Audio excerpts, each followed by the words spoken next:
그래서 이 기독교의 핵심을 지키고 영혼을 구원하기 위해 가장 중요한 것 중에 하나가 뭐예요? 교회가 존재하는 가장 중요한 이유가 뭐예요? 첫 번째는 예배입니다. 예배예요. 하나님을 예배하려고 교회가 존재하는 거예요. 예배는 취미생활이 아닙니다. 오고 싶으면 오고, 기분 나쁘면 안 오고, 기분 좋으면 오고, 이 취미생활이 아니라고요. 뭐 해도 그만 안 해도 그만, 그게 아니라고요. 예배는 기독교 신앙의 생명입니다. 생명. 근데 지금 정부에서 교회 예배를 금지시켰어요. 이 대한민국 건국 이래로 처음 있는 일입니다. 명분은 코로나고 국민의 건강이죠. 교회의 생명이, 기독교의 생명이 예배에 있는데 예배를 금지시켰어요. 물론 뭐 인터넷으로 하라고는 하죠. 여러분 그건 이제 하여튼 달라. 그거는 우리가 모여서 하는 현장 예배하고 성전에서 드린 예배하고 인터넷 예배하고는 다르다고요. 근데 그 예배를 금지시켰어요. 그래서 목사로서 성도들에게 알려야 할 부분은 알려야 할 것 같고, 성도로서 듣고 분별해야 할 것은 분별해야 되겠다. 이제 그 시기가 왔다라는 판단이 들어서 이제 오늘 말씀을 전하려고 합니다. 그래서 지금까지 1부 말씀 끝, 짧은 설교 끝, 이제 긴 설교 시작, 이렇게 되는 거예요. 여러분 집에서 개를 왜 키웁니까? 아파트 안에서 키우는 거 말고 시골에서 개 왜 키워요? 짖으라고. 집을 지키고 짖으라고 개를 키우는 거잖아요. 낯선 사람 오면 짖으라고. 목사는 교회의 역할 중에 개 같은 역할이 있어요. 느낌이 좀 이상한가요? 짖어야 돼요. 짖어야 돼. 개가 짖으면 주인이 듣고 누가 왔구나 이런 것처럼 목회자는 이 시대를 바라보며 짖을 수 있어야 돼요. 그래야지 성도들이 듣고 깨어나는 거예요. 누가 왔구나. 지금이 무슨 때구나. 그래서 제가 오늘 개처럼 짖을 테니까 여러분은 잘 들으시고 이게 뭔 일이 났구나라는 걸 좀 깨닫는 은혜가 있기를 축복합니다. 멍멍. 요한복음 8장 32절 말씀인데요. 이제는 제가 요걸로 할게요, 간사님. 네, 요걸로 할게요. 같이 봉독합니다. 진리를 알지니. 아멘. 진리를 알면 자유케 되는 거예요. 근데 진리를 모르면 어둠 속에 갇혀서 속는 거예요. 거짓에 속고 어둠에 속아서 두려움이 생기는 거죠. 그리고 이게 맞는가 보다라고 거기에 얽매여서 살아가는 거예요. 근데 진리를 알면 거짓을 물리치고 거짓된 두려움을 물리치고 강하고 담대해질 수 있는 거죠. 그래서 예수님이 진리를 알라 말씀하셨어요. 지금 이 한국의 상황이 마찬가지입니다. 지금 코로나 때문에 난리잖아요. 다들 이제 지금도 예배 시간인 걸 뻔히 알 텐데 문자를 보내고 있는 거예요.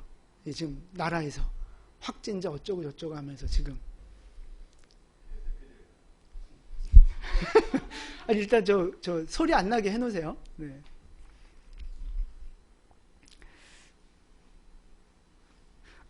지금 이 한국 사회 전체가 두려움에 빠져 있어요. 코로나에 대한 두려움, 교회에 대한 두려움, 교회가 마치 혐오 집단인 것처럼, 그리고 그래서 교회를 미워하면서 이렇게 막 지금 거짓에 속아서 이 두려움의 노예로 지금 살아가고 있다고요.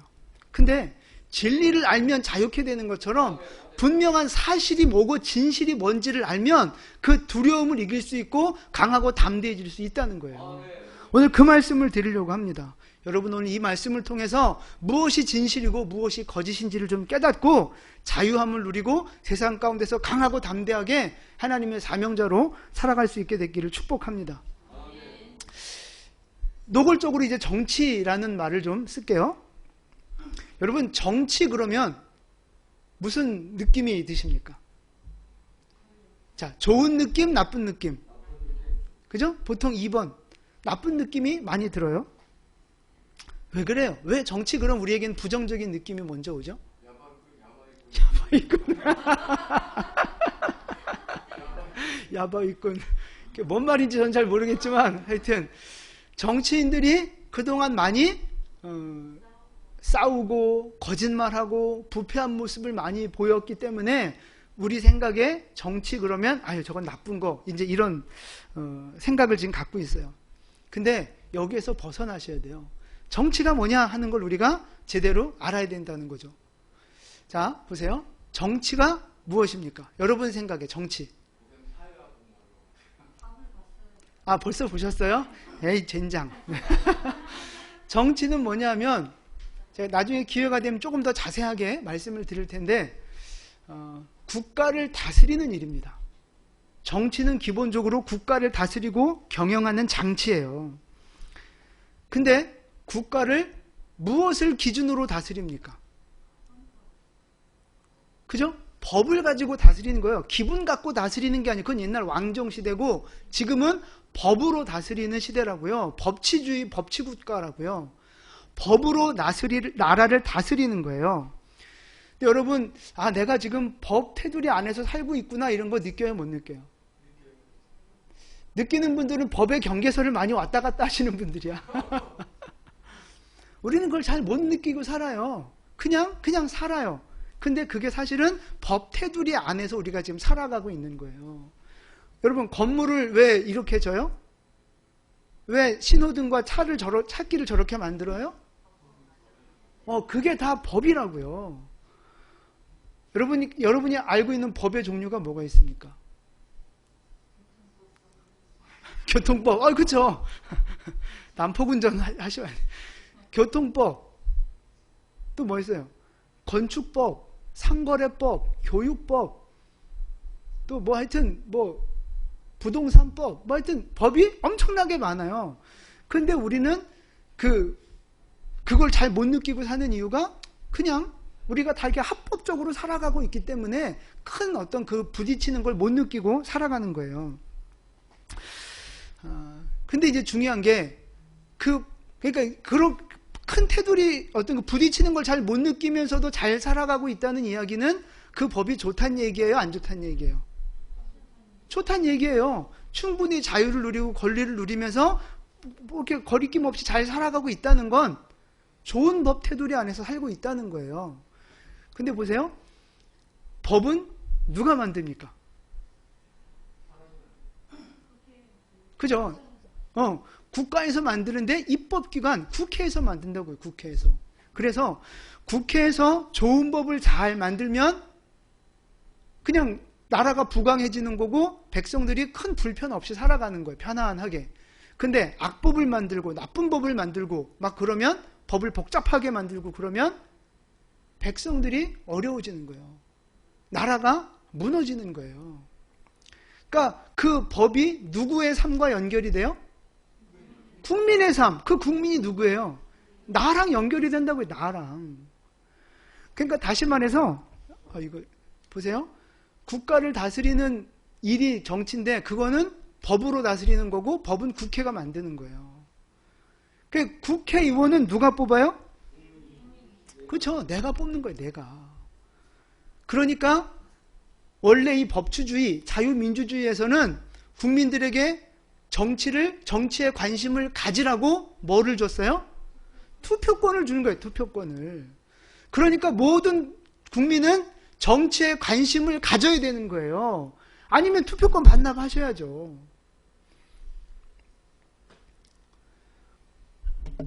정치는 법으로 다스리는데 법은 개인이 만든 국회의원들을 통해서 만들어지는 거고 그것이 개인의 삶, 국가의 운명에 결정적인 영향을 미친다는 것입니다.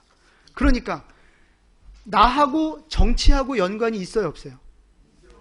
얼만큼 있어요? 100% 연관이 있는 거예요.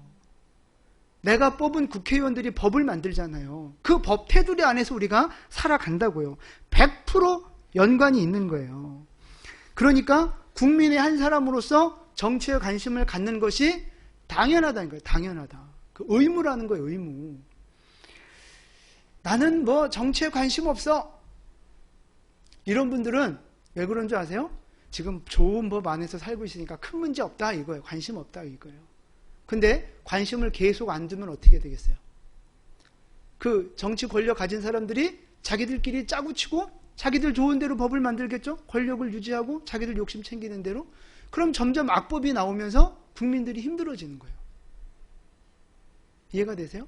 내가 눈을 떠서 정치를 감시하고 올바른 소리를 낼수록 정치는 올바르게 되는 거고, 관심이 없이 그냥 방치해버리면 너네가 악법 만들어도 괜찮아, 나는 그냥 거기에서 시키는 대로 하고 살게, 이게 되는 거예요.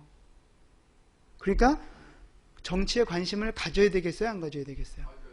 가져야 된다고요. 교인도 마찬가지예요.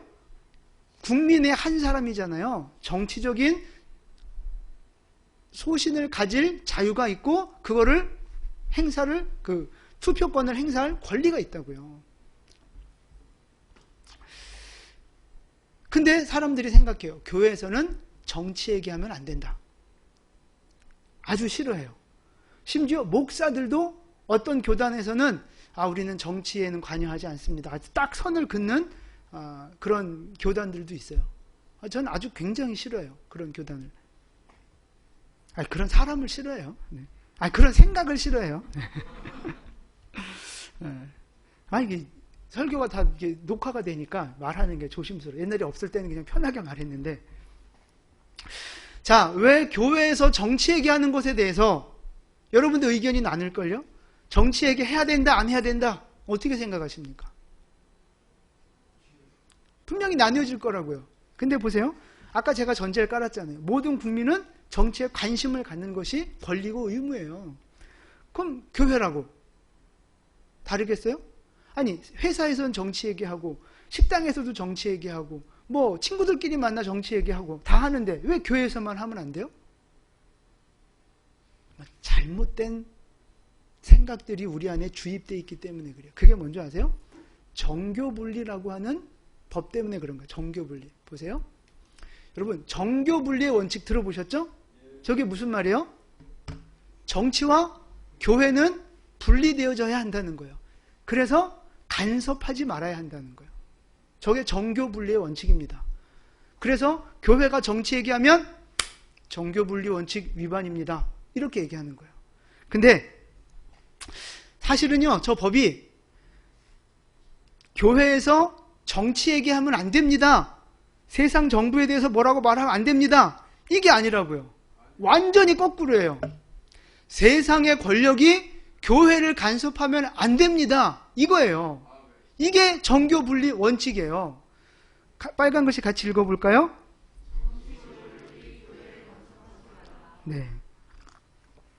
세상 정부가 권력이 있다고 교회 함부로 하지 마. 손대지 말라. 교회의 신앙에 자유를 줘라. 이 얘기란 말이에요. 저 정교분리 원칙을 누가 제정했는 줄 아세요? 예, 미국의 3대 대통령 토마스 제퍼슨 대통령이 만든 거예요.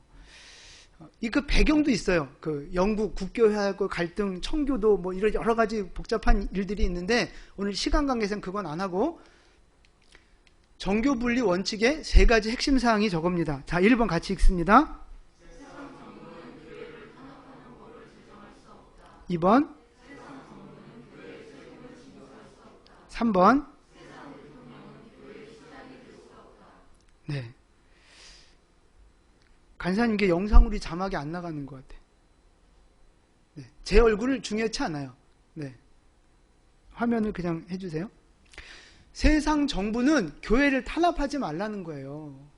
영국 국교회에 하도 교회가 이렇게 핍박을 받았거든요. 그러니까 신대륙으로 넘어오면서 미국으로 넘어오면서 노터치 하라는 노터치 하라. 그 법을 아예 만들었어요. 그게 정교분리 원칙입니다. 정부는 교회의 세금을 징수할 수 없고 세상의 대통령은 교회의 수장이 될 수 없다는 거예요. 기독교 역사를 이렇게 쭉 흘러오면서 이거는 정말 안 되겠구나, 이렇게 보호장치를 만들어야 되겠다라고 고민한 끝에 만든 것이 바로 저 정교분리 원칙이라고요.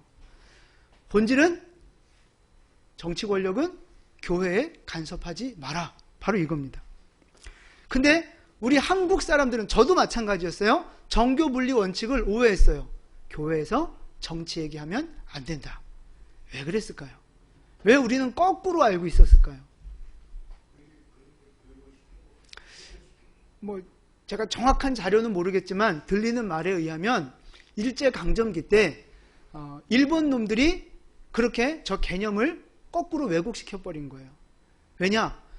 독립운동하고 항일운동하고 이거 누가 주체가 됐어요? 기독교에서 주체가 됐다고요. 얼마 인구도 되지 않았는데 목숨 걸고 달려들었거든요. 그러니까 교회를 교회 입을 닥치게 만들려고 저 법을 오용을 한 거죠. 교회는 정치 얘기하면 안 된다. 아마 우리가 거기에 지금 세뇌되어 있지 않나 싶은 거예요. 그래서 우리나라 대한민국을 건국한 대통령이 누굽니까? 이승만 대통령입니다. 이승만 대통령. 그분이 저 정교 분리의 원칙을 다시 새롭게 정립을 한 거예요. 회복시킨 거예요. 그래서 이승만 대통령이 우리나라를 건국할 때 그 정부의 요직들을 기독교인으로 많이 앉혔어요. 목사님, 장로님, 성도들, 그런 사람들이 정부 그 요직에 들어올 수 있도록 문을 열어놨단 말이에요. 그래서 1948년 5월 31일 대한민국 국회 개원식이 처음 있었어요. 우리 역사상 처음으로. 그때 기도로 국회 개원식을 시작했다고요. 기도로. 그래서 대표 기도하러 나오셨던 분이 국회의원 이윤영이었습니다. 이윤영 국회의원. 근데 이분이 국회의원 되기 전에 직업이 뭐였는 줄 아세요? 목사님이에요. 목사님. 목사고 장로고 성도면서 정치계에 그리고 사회운동에 선한 영향을 끼친 사람들이 이 시대에 굉장히 많았어요. 이승만 대통령이 이 나라를 대한민국을 건국하면서 가장 중요하게 생각했던 핵심 가치, 그게 뭔지 아십니까? 기독교 입국론이었습니다. 기독교 가치, 기독교 사상을 가지고 나라를 건설하자. 그래서 기독교에 관련된 많은 사람들을 등용해서 사용한 거예요. 그래서 마을마다 교회를 세우고 성경을 읽게 하려고 뭐 꼭 그것뿐만 아니겠지만 학교를 마을마다 세우면서 교육료를 불태우고 군대에도 군목제도를 두고 아주 사회 전반, 나라 전반적으로 기독교가 뿌리내릴 수 있도록 엄청난 일들을 하셨다고요. 우리 이승만 대통령이. 그 결과가 뭡니까? 그 결과가. 지난 70년 동안 우리나라가 세계에서 가장 가난한 나라 중에 거지 같은 나라 중에 하나였다가 지금은 10대 경제 대국으로 올라갔어요. 자유민주주의와 자유시장 경제가 자리를 잡은 세계 어디를 나가도 떳떳하고 당당한 힘 있는 나라가 됐다고요. 한반도 5,000년 역사 속에 지금처럼 잘 살았던 때가 없었다고요. 역사상 처음 있는 일이라고요. 이 기반이 어디에서 시작된 거예요? 이승만 대통령의 기독교 입국론에서부터 시작이 된 거예요. 근데 이 근대 역사가 이 이승만 대통령에 대한 어떤 그 음해를 많이 했어요. 그래가지고 우리가 이승만 대통령에 대해서 잘 배운 것도 없어요. 그리고 그나마 알고 있는 게 뭐예요? 4.15 부정선거, 독재, 이런 이미지만 우리 안에 있다고요. 아니요. 그 부정선거조차 이승만 대통령이 한 게 아니라고요. 그 측근들이 이제 욕심 때문에 이렇게 잘못한 거지. 이승만 대통령이 한 게 아니라고요. 그리고 만약에 그 음해하는 사람들의 주장처럼 이승만 대통령이 진정으로 독재를 하려고 마음 먹었다면 그거 진압 못했겠어요? 지금처럼 인권이나 이런 게 없는 상황에서 그냥 밀어버려 했으면 다 끝나는 거였어요. 근데 이승만 대통령이 이게 민주주의야 하고 내려왔다고요. 이게 민주주의야 하고 내려왔어요.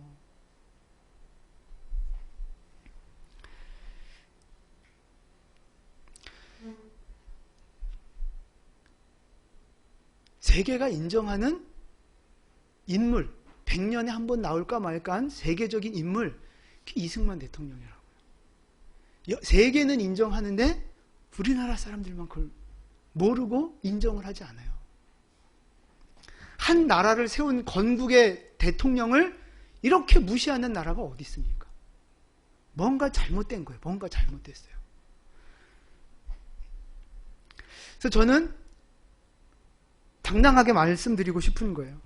교회는 세상 정치에 관심을 가져야 한다는 거죠. 아멘을 안 하시네.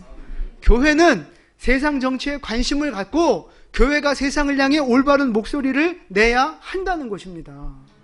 왜 그러느냐? 그게 바로 정교분리 원칙의 취지라는 거예요. 물론 교회가 똑바로 먼저 해야죠. 그건 전제로 깔아야 돼요. 교회가 먼저 똑바로 잘 해야 되죠. 잘못해서 욕먹으면 안 되는 거죠. 그건 잘못한 거죠. 그러나 기본적으로 교회는, 기독교는 세상을 깨끗하게 만들기 위해서 올바른 소리를 낼 수 있어야 한다는 겁니다. 만약에 교회가 침묵하면 어떤 일이 벌어져요? 사람들은 다 죄인이란 말이에요. 모든 인간은 죄인입니다. 악한 본성이 있어요. 근데 그 사람들이 정치 권력을 잡았다고 생각해 보세요. 어떻게 하겠어요? 지금 저 정치인들 뿐만 아니에요. 나도 권력을 잡고 높은 자리에 올라갔는데 나를 견제할 사람이 없어. 그러면 누구도 장담하지 못하는 거예요. 독재건 부정부패건 뭔가 나쁜 짓을 저지르게 돼 있어요. 그게 인간이 죄인이기 때문에 그런 거예요. 근데 그런 죄인들이 정치 권력을 잡게 가만 내버려 두고 우리는 교회 안에서 예배만 잘 드리면 돼, 착하게만 살면 돼. 그러면 그들이 만드는 법은 당연히 악법으로 갈 수밖에 없다고요. 독재의 법, 부정부패의 법으로 갈 수밖에 없다고요. 그러면 그 힘들어지는 그 세상 속에서 교회가 살아야 돼요. 여러분이 살고 자녀들이 살아야 된다고요. 나중에 가면 독재의 법이 완성이 되면 자유가 없어지는 거예요. 그럼 그땐 교회도 없어지는 거죠. 그런데 교회는 세상에 대해서 참견하지 않는다? 그게 아닙니다. 교회는 세상을 향해 분명히 옳고 그름을 말해야 되는 거예요. 성경적인 가치관에 따라서 말해야 된다고요. 그러니까 야당이냐 여당이냐 이걸 따지면 안 돼요. 그러면 복잡해집니다. 야당 여당을 따지시면 안 되고 이 정당이 아니면 지금 법이나 이 일들이 지금 성경적으로 옳으냐, 하나님 보시기에 옳으냐 그르냐 그걸 따지면서 여당 야당 상관없이 옳은 것은 옳다고 해줘야 되고 틀린 것은 틀렸다고 지적해줘야 되는 거예요. 그게 교회의 역할인 거예요.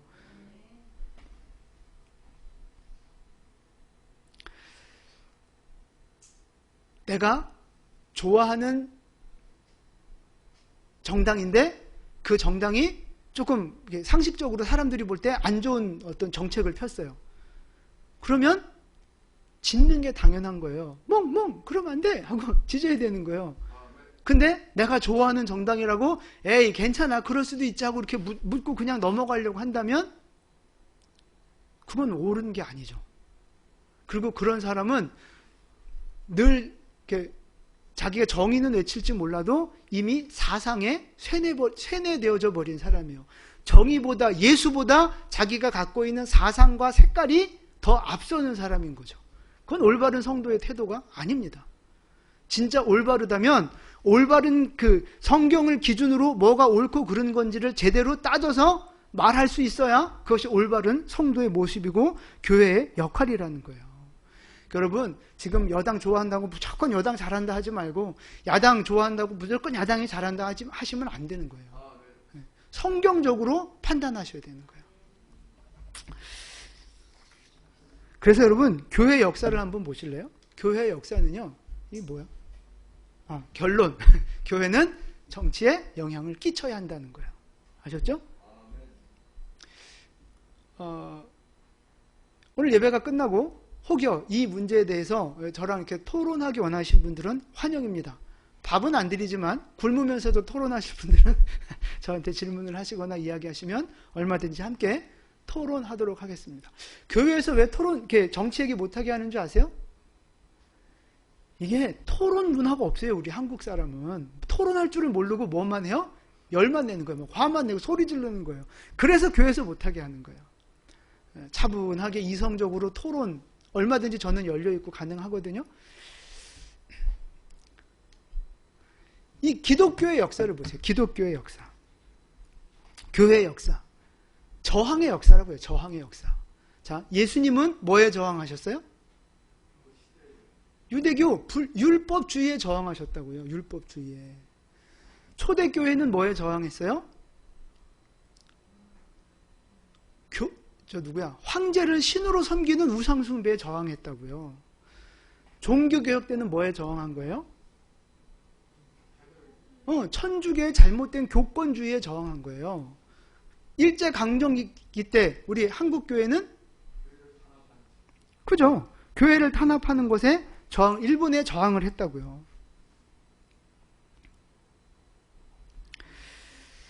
기독교의 역사는요, 저항의 역사입니다. 죄에 대해 저항하고 악에 대해 저항하고 옳지 않은 것에 대해서 저항하는 기독교는 저항의 역사를 갖고 있어요. 기독교 그럼 뭐 평화, 사랑, 그거는 하나님과의 관계 안에서의 평화와 사랑이지, 그걸 깨트리는 적에 대해서는 죽음을 불사하고 싸우는 것이 기독교 신앙이라고요. 착각하지 마세요. 옛날에 이미스마엘 선교사님도 오셔서 그 얘기 했잖아요. 하나님 안에서의 평화지 하나님과의 관계를 깨트리는 건 싸워야 되는 거예요. 그건 적이에요. 아멘? 그래서 어떤 분들은 이렇게 반문하는 분도 있어요. 말씀에, 성경에 위에 있는 권세들에게 복종하라고 하지 않았느냐? 네네. 자, 로마서 13장에 있는 말씀이에요. 많은 사람들이 이 구절을 근거로 정부에 대항하면 안 된다고 해요. 함께 봉독합니다.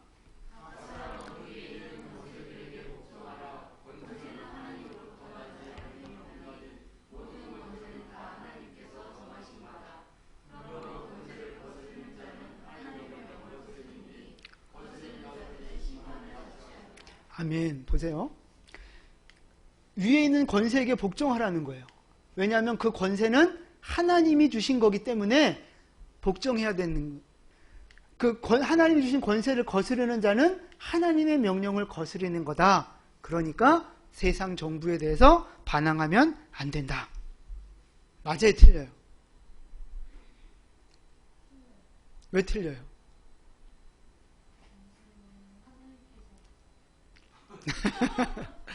자, 네, 저 말씀이 결론이 아니에요. 저 뒤에 있는 말씀까지 통으로 봐야 되는데 4절 말씀입니다. 자, 4절 말씀 같이 봉독합니다. 그는 하나님의 사역자가 되어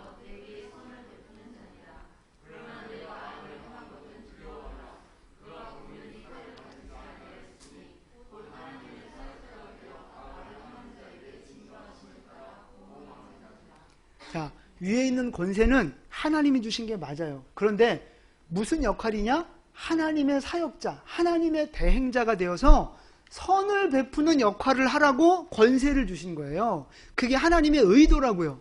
그래서 그 권세자들은 어떻게 해야 되느냐? 악을 행한 자에게는 칼을 갖고 권력을 갖고 악을 징계해야 되는 거고, 선을 행하는 사람은 잘했다고 칭찬을 해줘야 되는 거예요. 상을 줘야 되는 거예요. 그게 하나님이 권세자들을 세우신 이유라고요. 이 국가의 법과 이 권위에 당연히 순종해야죠. 그건 당연한 거죠. 그런데 저 통치자가, 권력자가 자기 마음대로 악을 저질러요. 그러면 하나님이 세우신 의도대로 안 하는 거잖아요. 그러면 거기에는 저항해야 되는 거예요. 악법에는 저항해야 된다고요. 악법도 법이니까 지키라고요. 그럼 그렇게 말하는 사람한테 온갖 나쁜 악법을 다 뒤집어 씌워가지고 너 이 법 지키다 죽어. 그래도 그냥 그렇게 죽을지 난 잘 모르겠어요. 악법은 뜯어 고쳐야죠. 악법도 법이라고 지켜요? 아니라고요. 세상 권력자가 잘못하면 교회가 그거를 저항하면서 올바른 길로 고쳐놔야 된다고요. 교회는 세상을 조절하는 조절기 역할을 해야 되는 거라고요. 여러분, 하나님이 말씀하시고 내 부모에게 순종하라, 부모를 공경하라 그랬어요. 맞아요, 틀려요? 당연히 해야죠. 근데 그 부모가 너 이제부터 예수 믿지 마라, 너 이제부터 교회 나가지 마라, 그러면 순종해야 돼요, 불순종해야 돼요? 불순종을 하면 안 되고 저항해야 돼요? 지혜로우십니다. 여러분, 그거예요. 부모를 당연히 공경해야 하지만 하나님의 법을 깨트리는 명령은 저항하는 게 맞다고요. 세상과 교회의 관계가 바로 그런 거예요. 여러분이 그 관계 설정을 잘 하셔야 되는 거예요. 아까 그 1절, 2절 말씀에 악법도 법이다 이런 말에 속으시면 안 된다고요. 그래서 교회는요, 교회 안에서 성도들끼리 논쟁하는 건 조심해야 되지만, 목회자가, 그러니까 교회 전체적인 입장에서 큰 그림, 세상을 향해 큰 그림을 보면서 옳고 그름을 평하는 것은 교회가 해야 할 사명 중에 하나입니다. 반드시 교회는 세상 정치에 영향력을 끼쳐야 한다는 거예요. 동의하시면 아멘 하시기 바랍니다. 그래서 제가 오늘 이제 여기까지 이제 개론이었고요. 이제 구체적으로 한 가지를 좀 짚어서 좀 말씀을 드리려고 합니다. 이제부터 드리는 말씀을 오해 없이 들어주셨으면 좋겠어요. 제 사심을 버리고 감정을 최대한 버리고 객관적인 사실에 대해서만 가지고 이야기를 하려고 합니다. 그러니까 여러분도 여러분이 가지고 있는 뭐 좌판에 우판에 뭐 이런 거 다 내려놓으시고 지극히 우리가 고등교육을 받은 문화 시민의 그 수준에서 지극히 상식선에서 좀 오늘 이 말을 한번 들어보세요. 상식적인 수준에서. 지금 이 코로나와 관련돼서 이 한국의 가장 큰 이슈가 뭐예요? 저 8.15 집회잖아요. 광화문 집회. 이것 때문에 지금 이제 우리 교회에도 예배 금지가 이제 내려지게 된 건데, 8.15 광화문 집회가 코로나 확산의 주범이다. 지금 많은 사람들과 정부가 이렇게 발표를 하고 있어요. 근데 과연 그러냐 하는 겁니다. 과연 그러냐. 당연하지. 이런 생각 갖고 듣지 마시고 상식을 생각하면서 상식선에서 한번 이야기를 해볼게요. 지금 정부는 저게 맞다라고 이야기하면서 저 집회에 참석했던 사람들, 정광훈 목사님, 사랑제일교회를 엄청 죄인 취급을 하고 있어요. 근데 보세요. 이게 과연 사실일까 하는 겁니다. 과연 과학적으로, 의학적으로, 상식적으로 저게 맞는 말일까 하는 거예요. 코로나 확진자 그 그래프입니다. 요거는 8월 10일이에요. 8월 10일 17명 확진됐어요. 11일 날 23명, 35명, 47명. 빨간 게 8월 15일입니다. 154명. 광화문 집회 한 날 154명이 확진이 됐어요. 여길 기점으로 진짜 이렇게 막 엄청나게 200명, 300명 확진자가 지금 늘어나고 있단 말이죠. 저걸 본 무슨 생각이 드십니까? 맞네! 광화문 집회 때문에 저렇게 됐네! 얼핏 보면 이렇게 생각하기가 굉장히 쉬워요. 근데 이 표를 여러분 기억해 두셔야 돼요. 8월 초반에는 17, 23 그냥 평상적인 수준이었어요. 근데 점점 높아지고 있어요. 이걸 기억하셔야 돼요. 점점 높아지고 있어요. 14일 날 전날에는 85명이고 15일 당일날은 154명이에요. 이걸 기억하시고, 이게 배터리가 자꾸 나갔다. 네, 고려대 의대 엄창석 교수님, 박사님, 그러니까 의학 박사예요. 그 다음에 경기도 의사회장 이동욱 의사, 뭐 이런 분들이 공식적으로 하는 말이에요. 공식적으로 하는 말. 코로나 잠복기는 우리가 상식적으로 알고 있는 대로 2주간이에요. 2주간. 그러니까 내가 오늘 바이러스가 내 몸에 들어왔으면 최대한 짧게, 평균 잠복기는 5.1. 그래서 바이러스가 내 안에 들어왔을 때 짧으면 평균적으로 5일 지나야 증상이 나타나는 거고, 길게 잡으면 14일, 2주는 돼야 이 증상이 나타나는 거예요. 그러면 그때 증상이 나타나면 가서 검사 받으면 뭐 확진자다 아니다 이게 판단이 되는 거예요. 저게 의학적인 객관적인 사실입니다. 그런데 보세요. 여기 이제 8월달 달력인데 8월 15일 날 요때 광화문 집회가 있었고 확진자가 100명, 세 자리로 딱 넘어가는 날이 8월 15일이었어요. 그러면 상식적으로, 의학적으로 생각했을 때 요 날 확진자가 확 늘어났어요. 그럼 그 말은 요날 확진받은 사람은 최소한 바이러스 감염이 언제 됐단 얘기예요? 5일 전에 됐단 이야기예요. 하나, 둘, 셋, 넷, 다섯. 8월 10일, 빨라야 8월 10일 날 감염된 거고, 그렇지 않으면 9일, 8일, 7일, 요때 7월 말부터 요때 안에 감염됐던 게 8월 14일, 15일, 16일 이렇게 확진이 됐다는 거죠. 어떻게 보세요. 상식적으로 8월 15일 날 집회 나간 사람이 바이러스 걸려서 8월 15일 날 확진 판정이 됐다. 말이 돼요? 그 사람이 8월 16일 날 확진이 됐다. 말이 돼요? 대답 좀 해봐요. 말이 되냐? 상식적으로 그게 말이 되냐고요. 여러분, 이 과학적인 사실을 보면서도 그래도 8.15가 문제야, 이렇게 생각하신다면 그 사람은 바보거나 멍청이거나 아니면 자기가 가지고 있는 고정관념을 상식과 과학에도 불구하고 뒤집지 않는 고집불통인 거예요. 8.15 보세요. 주변에 그런 분이 계신가요? 보세요. 8월 15일 날 정말 광화문에 나가서 정말 그때 감염이 됐어요. 그러면 상식적으로 과학적으로 언제부터 증상이 나타나야 돼요? 요 5일 뒤인 20일부터 슬슬 이게 나와야 되는 거라고요. 그게 과학적이고 상식적인 논리라고요. 근데 보세요. 15일 100몇 명, 16일 200명, 뭐 이렇게 나오고 있단 말이에요. 그러면 아까 봤죠? 10일부터 점점 올라가고 있었잖아요. 확진자 수가 점점 올라가고 있었어요. 그러면 요 10일부터 해서 지금 오늘 요 20, 때까지 지금도 계속 확진자가 엄청 나오고 있는데, 지금 요 사람들은 언제 감염이 됐다고 봐야 되는 거예요? 그죠? 7월 말에서 8월 초중순에 전염이 됐다고 봐야 그게 상식적이고 합리적인 결과라고요, 결과. 여기에 대해서 나는 도저히 수긍 못하겠다 하시는 분.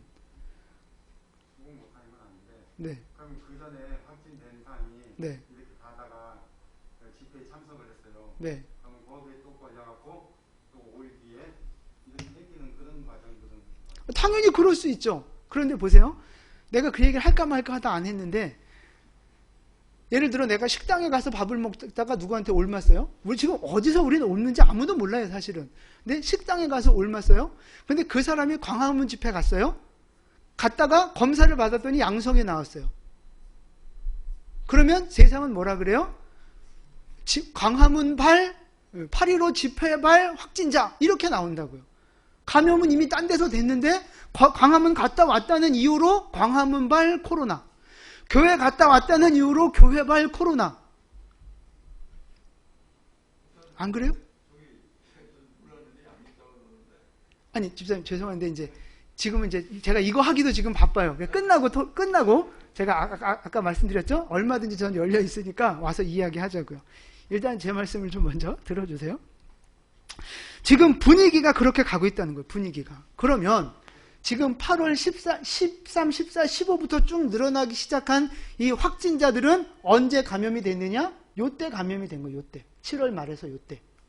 그렇잖아요. 예, 그러면 이 사람들이 왜 이렇게 갑자기 많은 사람들이 감염이 됐을까?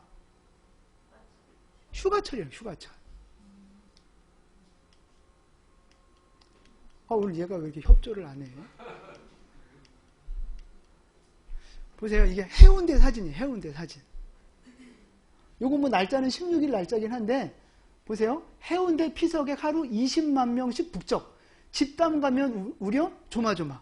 이미 이때부터 집단 감염에 대한 걱정들이 이미 있었다고요. 이렇게 많은 인원들이 마스크도 안 쓰고 먹고 그렇게 지냈어요. 해운대뿐만이 아니라 제주도도 그렇고 뭐 피서철이었으니까 여기저기 난리 났죠. 네, 보세요. 이게 같은 기사 내용인데, 연일 폭염경보가 내려진 가운데 전국 최대인 부산 해운대 해수욕장에 막바지 피서객 수십만 명이 몰려들고 있어 신종 코로나 바이러스 감염증 확산에 비상이 걸렸다. 이미 그런 얘기들 하고 있었다고요. 위험하다. 그리고 보세요. 여기 이달 초부터 그러니까 이거 8월 달을 말하는 거예요. 8월 초부터 지난 14일까지 비가 내리지 않는 날에는 매일 20에서 25만 명씩 몰려들었다는 거예요. 해운대에. 매일 20만 명, 25만 명씩. 수많은 인파들이 휴가를 즐겼다고. 뭐 저도 휴가 다녀왔고 다 했단 말이죠. 근데 보세요. 이 광화문 집회에 대해서 지금 이 정치가들이 무슨 얘기를 하냐면 김부겸, 이낙연, 지금 다 민주당 대선 당대표 후보들이잖아요. 광화문 집회 주최자는 사실상 테러 집단이다. 그러니까 지금 이분들이 가지고 있는 생각은 뭐냐면, 이게 일부러인지 아닌지 잘 모르겠지만 이분들 갖고 있는 생각은 뭐냐면, 아까 그 표를 보고 광화문에서 확진된 게 맞네, 이렇게 생각을 하고 있는 거예요. 상식적으로, 의학적으로, 합리적으로 말도 안 되는 거를 지금 끌어다가 광화문이 문제다, 이렇게 얘기를 하고 있는 거예요. 나는 예지가 예빈인가? 예지가 그 아까 표에 대해서 목사님 말이 맞다고 생각하는지 아니면 그건 아니라고 생각하는지 잘 모르겠어요. 목사님 말이 맞는 것 같지? 상식적으로, 의학적으로, 과학적으로, 합리적으로, 그지? 아니, 중학생도 이해하는 거를 어떻게 이 어른들이 돼가지고 이렇게 엉뚱한 소리를 하고 있냐고, 엉뚱한 소리를. 그래서 이낙연은 집회 세력을 강력 응징한다는 거예요. 강력 응징한다. 진원지를 발본색원한다는 거예요. 이미 전제가 깔려 있는 거예요. 광화문에서 확진됐다, 저건 기독교가 문제다, 이미 전제를 가지고 지금 이렇게 하고 있는 거예요. 문재인 대통령은 더해요. 법정 최고형을 구형하겠다, 뭐 이렇게 신문에 나왔어요. 그래서 8.15 집회 8.15 집회를 갔다 온 사람들한테 문자가 와요. 아니면 경기도민한테 지금 저도 문자를 받았어요. 뭐 8.15 그 광화문 집회 갔다 온 사람들은 검사를 의무적으로 받아야 한다, 명령이다, 안 받으면 벌금 200이다 300이다 문자가 저한테도 두세 번 왔어요. 협박하는 거죠. 협박하는 거예요.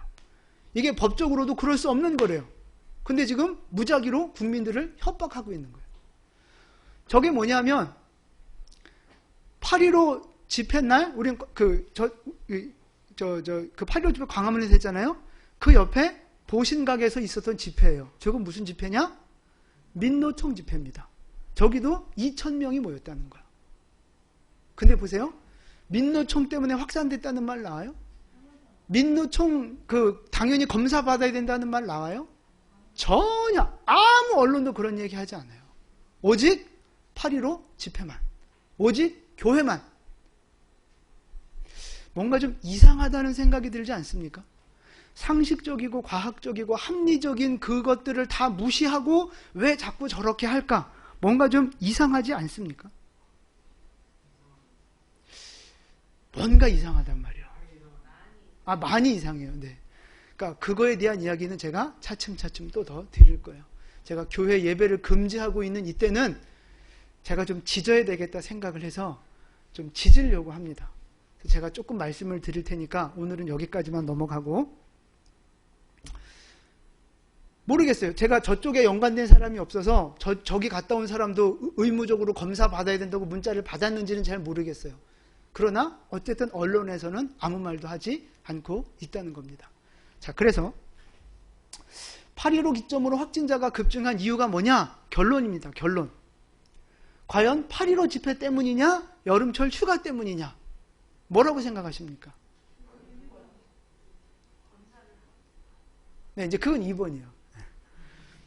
여름철 휴가라고 보는 게 상식적이고 합리적이고 과학적이고 이성적이고 의학적이고, 왜 자꾸 8.15 집회 갖다 뒤집어 씌우냐고요. 뭐 뻔하죠. 뻔하죠. 그 집회가 무슨 집회예요? 지금 반정부 집회를 하니까 그런 거예요. 그럼 그냥 상식적인 거. 그 다음에 확진자가 또 확 늘어나는 이유가 있어요. 검사 인원이 폭증인데, 평균, 그 전에는, 8.15 전에는 그냥 평균, 요즘 많이 잦아들었잖아요. 그래서 막 다시 소모임도 다시 이렇게 회복시켜주고 막 이랬잖아요. 평균 하루에 8,000명 정도 검사를 했답니다. 그러면 확진자율이 0.9%라는 거예요. 0.9%. 그럼 8,000명에 0.9% 하면 한 70명 정도 나와요. 그러니까 뭐 1, 20명, 3, 40명, 5, 60명, 뭐 7, 80명 이렇게 나오는 거는 검사한 수에 따라서 검사한 숫자의 비율로 따지면 0.9% 확진자 안에 들어오는 거예요. 일반적인 거예요, 그게. 근데 8.15를 기점으로 해서 검사자 수를 확 높여버린 거예요. 그래서 8월 20일 날 기준으로 몇 명을 검사했느냐 하면 하루에만 34,000명, 35,000명을 검사를 한 거예요. 그러면 35,000명에 0.9% 하면 77이 49, 딱 350 나오죠. 그래요. 35,000명에 0.9% 하면 350명 정도가 나와야 그게 통계상 맞는데 288명이 확진됐다고요. 그럼 보세요. 8,000명을 검사했냐 35,000명을 검사했냐는 따지지 않고 확진자가 70명이었다가 갑자기 300명 가까이 나왔습니다. 엄청나게 확진자가 늘어났습니다. 이렇게 말하는 게 상식적으로, 합리적으로, 통계적으로, 수학적으로 말이 돼요? 안 되는 거예요. 안 되는 거예요. 몇 명을 검사해서 이만큼 나왔습니다. 몇 프로가 나왔습니다. 라고 말해야 상식적이고 합리적인 거죠. 검진자 숫자는 확 늘려놓고 그럼 당연히 확진자 수가 늘어나는데 이것만 얘기를 하는 거예요. 이것만. 확진자 수가 이렇게 늘어났습니다. 결론입니다. 코로나 확산은 이번 8.15 집회와는 상관이 없다. 상관이 없다. 동의하십니까? 그러니까 여러분 더 이상 죄책감 갖지 마시라고요. 뭐 교회가 뭐 문제고 우리 뭐 그날 집회가 문제고 아니라고요. 자꾸만 이렇게 교회가 주눅 들고 교회 다니는 사람들이 세상에서 이것 때문에 이제 막 이 프레임 때문에 막 핍박받고 손해보고 그런단 말이에요. 뭐 대놓고 싸우지는 마세요. 싸워서 우리가 이긴다고 좋을 건 없으니까. 그러나 합리적인 근거를 가지고 반박은 할 수 있어야 되는 거예요. 싸우지는 마시되 분명한 과학적인 상식적인 이걸 가지고 우리가 그들에게 알려야 되는 거예요. 왜? 그 사람들도 이 언론에 속고 있는 거거든요. 저 잘못된 정보 때문에 속고 그렇게 잘못 생각하는 거거든요. 우리가 깨우쳐줘야죠. 복음을 알지 못해서 구원받지 못하는 사람들에게 우리가 복음을 전해주는 것도 똑같은 원리예요. 몰라서 지옥 가니까 우리가 알려주는 거라고요. 지금 이 세상 돌아가는 환경도 마찬가지예요. 세상에 속아 있거든요. 그걸 우리가 그게 아니야 라고 알려주는 거예요. 그러니까 더 이상 죄책감 갖지 마시고 진리를 알고 진리를 알았으니 자유하셔서 강하고 담대하게 세상에 나아가 승리하는 여러분 되시기를 축복합니다. 자, 이제 조금 더 구체적인 적용으로 들어가겠습니다. 얼마 안 남았어요. 이게 뭐냐면 언론에서 사랑제일교회를 이제 이렇게 보도한 내용이에요. 사랑제일교회 명단 확보 실패. 네, 박원순 빈자리가 너무 크다. 그러니까 박원순이 같았으면 이렇게 이렇게 억지로 했을 텐데 아쉽다. 이제 이런 얘기죠. 사랑제일교회 문 걸어 잠그고 명단 못 줘 밤샘 대치. 굳게 잠긴 사랑제일교회 현장 조사 명단 확보 빈손. 사랑제일교회 역학조사 거부. 당국은 교인 명단 확보 못해. 모든 언론들이 저렇게 이야기하고 있어요. 그럼 저런 언론만 보는 사람들은 사랑제일교회 못됐네. 신천지보다 더 나쁜 놈들이네. 교회가 왜 저래? 우리는 이 생각이 들 수밖에 없어요. 여러분 그거 아십니까? OECD 34개국인가 중에 우리나라 언론 신뢰도가 몇인지 아세요? 당당하게 1위입니다. 밑에서 1위. 꼴찌라고요. 그것도 4년 연속 대한민국 언론 신뢰도가 꼴찌입니다. 하나 더 보여드릴게요. 사랑제일교회 인근학원 고교생 18명 집단 감염. 인근이 여기 사랑제일교회를 말하는 거예요. 최대 입시학원서 학생 16명 이상 확진. 좀 같은 언론인데 이게 좀 다르네요. 숫자가. 근데 어쨌든 핵심은 뭐냐면 사랑제일교회 인근에 있는 학원에서 이만큼 확진자가 나왔다. 저 뉴스를 보내는 의도가 뭡니까? 그죠? 사랑제일교회가 문제다. 지금 이 얘기를 하는 거예요. 근데 저 학원 얘기가 아십니까? 그 최대 입시를 준비한 학원인데 그 원장이 하도 세상이 흉흉하니까 그냥 증상이 아무도 없는데도 학생들 다 검사를 시킨 거예요. 근데 거기서 뭐 18명, 16명 확진자가 나온 거예요. 근데 사랑제일교회 인근이냐? 발표를 들어보니까 사랑제일교회에서 6km 떨어져 있답니다. 6km. 지하철로 세정거장. 그러니까 우리 교회를 기준으로 6km 그러면 저 북변 터널, 웨딩홀이나 터널 뭐 상호동쯤 되는 거리예요. 여러분, 거기서 확진자가 생겼는데 우리 영광교회 인근에서 확진자 나왔다고 얘기하면 열 받아요, 안 받아요? 뭐 한 소리예요, 그게? 지금 뭐 하자는 거예요, 지금? 말이 안 되는 짓거리들을 지금 언론들이 하고 있다고요. 언론의 생명은 뭡니까? 공정성과 정직성 아니겠어요? 정확한 팩트를 전해야 되는 거 아니겠어요? 저러니 언론 신뢰도가 꼴찌가 되는 거예요.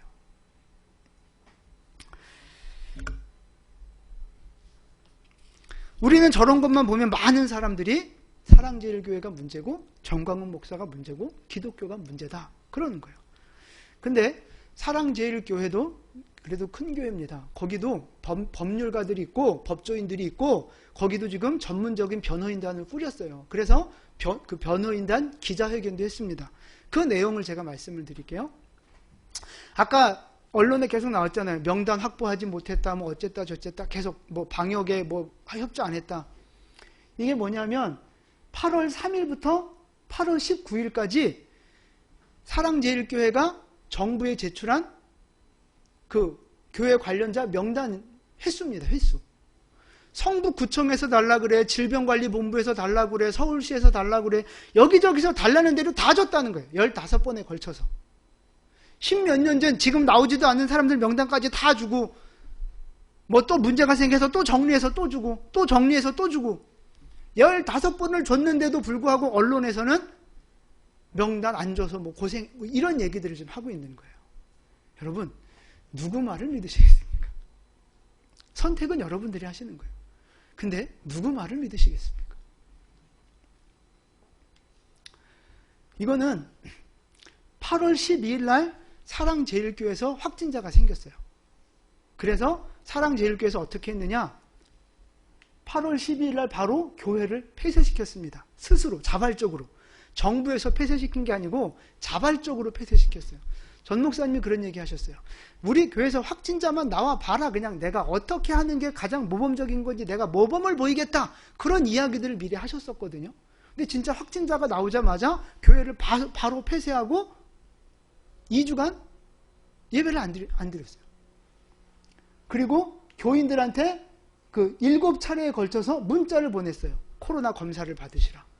그리고 8월 15일 날 집회에는 나오지 말아라. 교회에서 문자를 다 보냈단 말이에요. 7번에 걸쳐서. 그러니까 지금 사랑제일교회는 나름대로 최선을 다해서 방역에 협조하고 있고 노력을 하고 있다는 말이에요. 그런데도 지금 언론에서는 방역을 방해했다는 등 신천지보다 더 나쁘다는 등 이런 이야기들을 하고 있는 거예요. 그러니까 이제 이런 거에 뭐 이제 저도 저런 뉴스만 봤을 때는 사랑제일교회가 왜 저럴까? 목사님 왜 저럴까? 이런 생각들을 했는데 한 2, 3일 여러분 기다려보세요. 그러면 반드시 반박하는 사람들이 나옵니다. 그 양쪽의 의견을 다 들어봐야 돼요. 부부싸움 할 때도 이 사람 얘기만 들으면 아내 얘기만 들으면 남편이 이상해. 또라이 같고 미친놈 같고 정신 이상해. 근데 남편 얘기를 들어보면 또 아내도 좀 이상하고 좀 그런 거야. 그러니까 양쪽 얘기를 다 들어봐야 이게 전은 이렇고 후는 이렇고 이렇구나. 그게 판가름 되는 거예요. 그러니까 우리가 그 뉴스를 들을 때도 마찬가지예요. 하나 딱 들어놓고 모든 걸 다 100% 단정 지어버리면 안 되고요. 기다려 보셔야 돼요. 기다려 보셔야 돼요. 그래서 양쪽 이야기를 다 듣고 합리적으로 판단하는 것이 굉장히 중요합니다. 잘못하면 내가 가짜뉴스 전파자가 될 수 있어요. 그래서 저도 오늘 이걸 준비하면서 오늘까지 준비했어요. 오늘까지. 오늘 12시 반까지 준비했어요. 새벽 12시 반까지. 그러니까 최대한 사적인 거 빼고 감정적인 거 빼고 뭐 이렇게하더라라는 거 다 빼고 객관적인 사실만을 갖고 하려고 많이 노력을 했어요. 근데 어쨌든 저런 언론에 이제 이렇게 많이 노출이 된 분들이 믿는 사람들 중에서도 비판하는 사람들이 있어요. 아, 광화문 집회 왜 했냐. 아니, 나도 좀 그런 생각이 있어요. 아유, 시국이 이런데 좀 하지 말지. 그걸 꼭 해야 됐나? 이제 이런 아쉬움은 있어요. 근데 어쨌든 지금 이제 그런 일들이 많아요. 소리들이 많아요. 집회도 그렇고, 사랑제일교회도 그렇고, 왜 그랬느냐. 그래서 이제 결국 핵심 타겟은 누구예요? 전광훈 목사님. 참 아쉽습니다, 그분. 제가 그분 설교를 몇 개 들어봤는데, 설교 정말 잘하세요.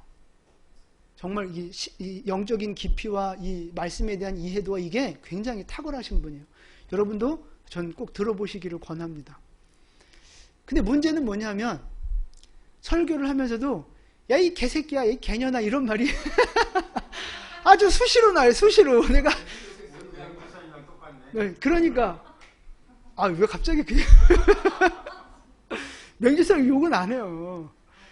그러니까 아니, 내가 그분 말씀의 은혜를 받으면서도 아이, 좀 저러지는 좀 말지. 좀 너무 오버한다. 좀 너무 거칠다. 이런 생각을 제가 좀 하는 거예요. 그러면서 참 훌륭한 분이지만 많이 좀 아쉽다. 표현을 좀 부드럽게 하고 방법을 좀 바꾸면 얼마나 좋을까라는 아쉬움이 있어요. 저는 그분을 뭐 이렇게 뭐 전적으로 뭐 이렇게 따라가는 것도 아니고 그렇다고 이렇게 뭐 나쁜 놈, 뭐 사기꾼 뭐 이렇게 보지는 더더욱 않아요. 제가 왜 이분 얘기를 꺼내느냐 하면 분명한 우리가 핵심을 짚어야 되는 거예요. 핵심. 그게 뭐냐면 일단 우리가 봤잖아요. 8.15 집회 이거는 전광훈 목사님 탓이 아니라고. 코로나 확산된 건 전광훈 목사님 탓이 아니라고. 사랑제일교회도 정부에 협조했다고요. 언론과는 다르다고 사실이. 분명한 게 뭐냐면 제가 짚고 싶은 게 뭐냐면 이 전 목사님은 우리 편이라는 거예요. 우리 편. 우리 교회 편이라는 거예요. 교회 편. 조금 더 확대시키면 이 나라의 앞날을 걱정하는 애국 시민 편이라는 거예요. 애국 시민 편. 교회를 지키기 위해서 자기 목숨도 아끼지 않고 건강도 챙기지 않고 여러분 정말 대단한 분 아닙니까? 그 열심히. 좀 방법과 이런 건 조금 그 부정적인 이미지를 일단 좀 덮어두고라도 정말 나라를 생각하고 이 교회를 생각하는 열심이 정말 대단한 분 아닙니까? 그 추운 겨울에 눈 맞으면서 그 광약교회인가? 예배드리고 기도하고 토요일마다 집회하고 여러분 저게 보통 일이 아닙니다. 전광훈 목사님과 색깔이 달라서 좀 뭐 비판할 수도 있고 좀 거리두기도 할 수 있고 그래요. 그건 뭐 충분히 이해합니다. 나도 아유 왜 저래 이제 이런 생각이 있으니까 충분히 그건 이해해요. 근데 분명한 건 뭐냐면 그분과 우리가 추구하는 방향이 같다는 거예요. 목표가 같다는 거예요. 교회를 지키고 하나님의 나라를 건설하면서 이 나라를 다시 일으켜 세우고자 하는 그런 간절한 마음이 같다는 거예요. 그러니까 같은 편 아니에요? 저는 이런 질문을 드리고 싶어요. 전광훈 목사님에 대해서 이렇게 비판적인 분들 많은데 전광훈 목사님처럼 살아있는 권력을 향해서 기는 기고 아니면 아니다, 틀린 건 틀렸다라고 저렇게 담대하게 말할 수 있는 사람이 한국교회 목회자 중에 얼마나 있을까 하는 거예요. 얼마나 있습니까? 별로 없어요.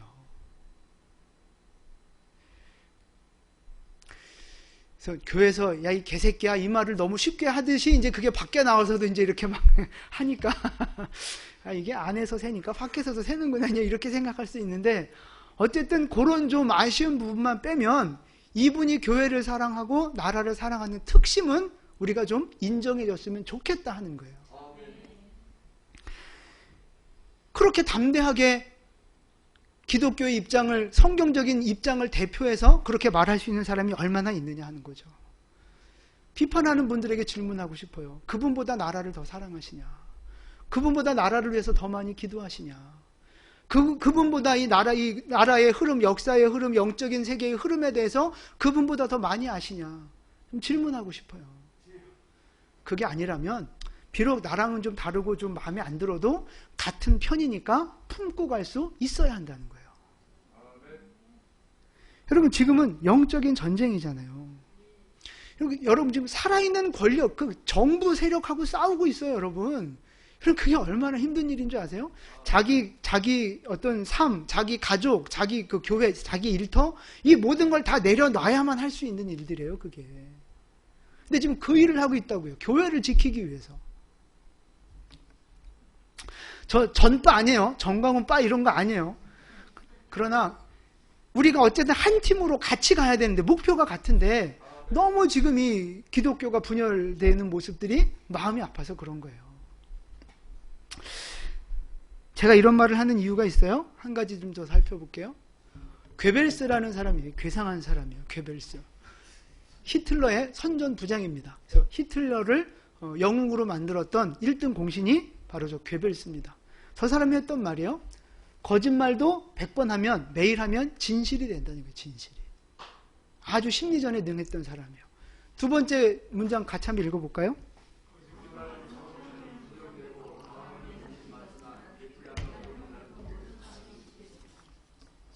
아멘. 아멘입니다. 저게 진리예요. 사람들이 처음에 거짓말 들으면 야, 뭔 개소리야. 그리고 안 들어요. 근데 자꾸 그런 얘기가 들리면 진짜 그런가?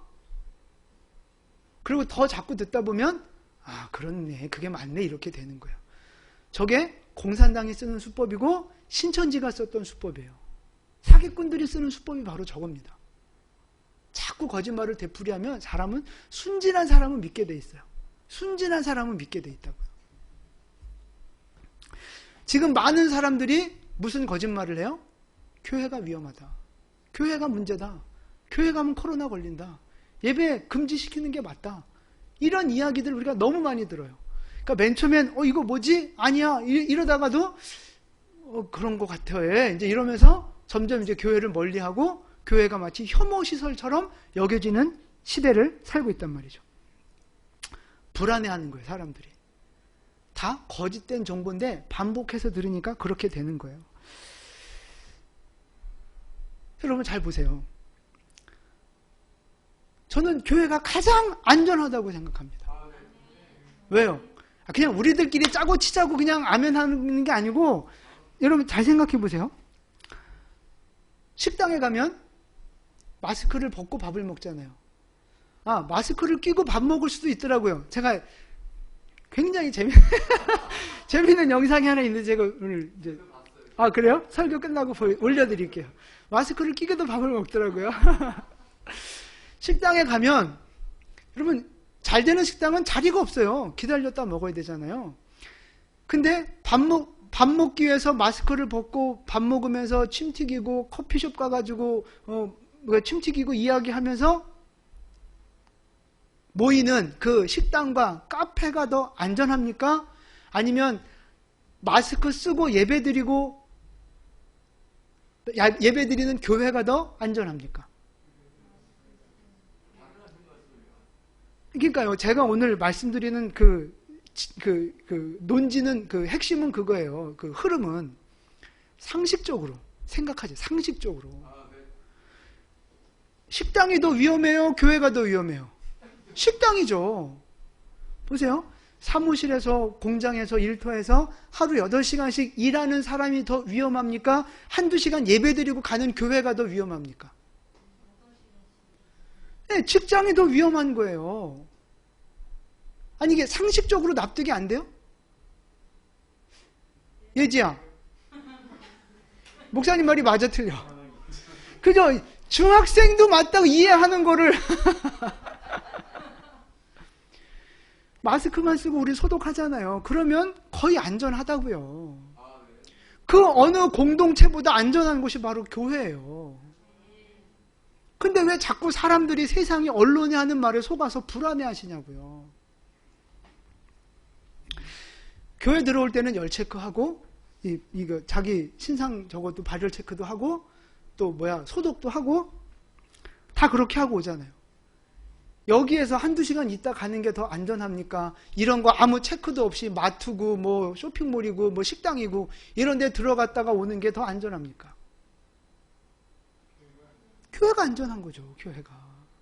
여러분 제발 우리 상식선에서 생각하며 살자고요. 상식선에서. 상식임에도 불구하고 이거를 무시해버리고 자기가 가진 생각대로 사는 사람은 정말 심각한 사람이에요. 그건 사상에 물든 사람이거나 자기 고집불통이거나 문제가 있는 사람이에요. 이런 세상의 잘못된 정보에 속은 결과가 뭐예요? 외부에서 교회를 공격하는 거죠. 교회는 나쁜 놈들 이렇게 되는 거예요. 또 내부에서는 어떻게 해요? 갈려지는 거예요. 예배 드려야 된다, 안 드려야 된다.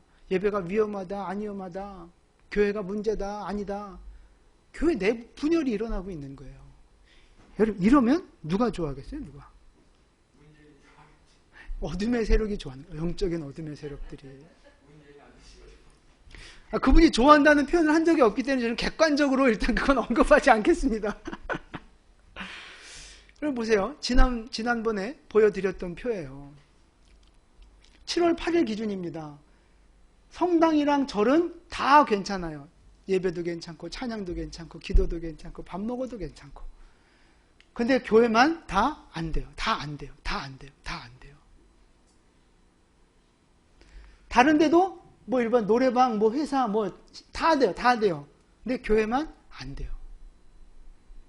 이걸 보면서 느껴지는 게 없습니까? 뭔가 지금 의도가 있지 않느냐 하는 거죠. 교회를 핍박하고자 하는 의도가 있지 않느냐. 지금도 보세요. 8월 19일부로 기독교 모든 대면 예배가, 성전 예배가 금지됐어요. 우리는 스텝이니까 나와 앉아 있는 거예요. 금지됐어요. 그런데 천주교하고 불교는 예외입니다. 지금 그들은 모이고 있다고요. 합법적으로. 뭐예요 이게? 뭐예요?